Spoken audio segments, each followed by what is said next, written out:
In another blow on President Tinubu's cabinet, the Nigerian Bar Association's section on public interest and development, they filed a lawsuit against music promoter Kenny Ogungbe of Kenny's Music and also the Minister of Arts and Culture and Creative Economy, Hanuatu Musawa, over their National Youth Certificate status.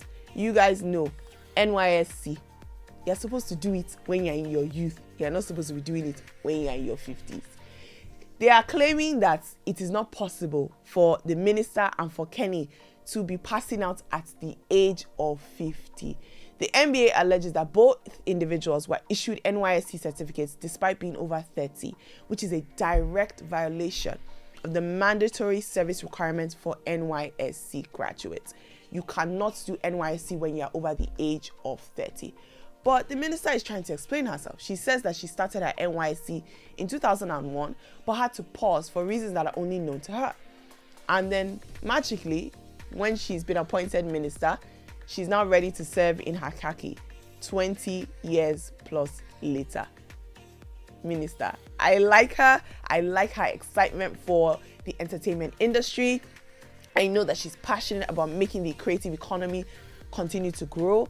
But I really think that it's unfortunate because at this point, she actually is directly breaking the law, according to what NYSC says, that you're not able to do your NYSC after 30.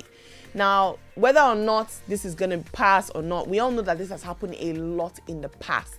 You guys also remember that this happened to Kemi Adeosun, our former Minister of Finance. She did not do her NYSC and poof, that was the end of it.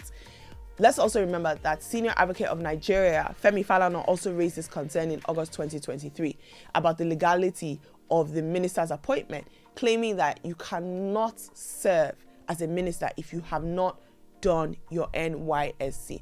Well, the Nigerian Bar Association is saying enough is enough. They are dragging Musawa and Ogungbe to court and they are demanding that the president sack her and that NYSC nullify their dodgy certificates. This is the reason why I have very, very specific stance on NYSC. And I'm talking to anybody. If you're young and you haven't done your NYSC, go and do it. Go and do it. You have no idea what's gonna happen in your future. You don't know where you're gonna go. You don't know what opportunities are going to be given to you. You are not supposed to serve in public office when you've not done your NYSC. So don't say, oh, what's my business with Nigeria? What's my business with that scheme? So that you're not found in places like the minister now, where you're scrambling to be looking for certificates in your 50s because you didn't do something you were supposed to do before. Nobody can ever deny me. I did my NYSC. I did it. I stayed in camp. I lived in the States. I was supposed to live for a whole year. Ha! I was Ajiwara of the year. Nobody can ever question my NYSC legitimacy.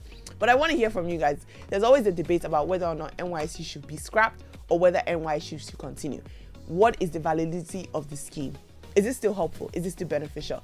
When NYSC was created, it was created to encourage migration in the country. It was created to allow people who are in the south to go and visit the north and people who are in the north to come down to the south.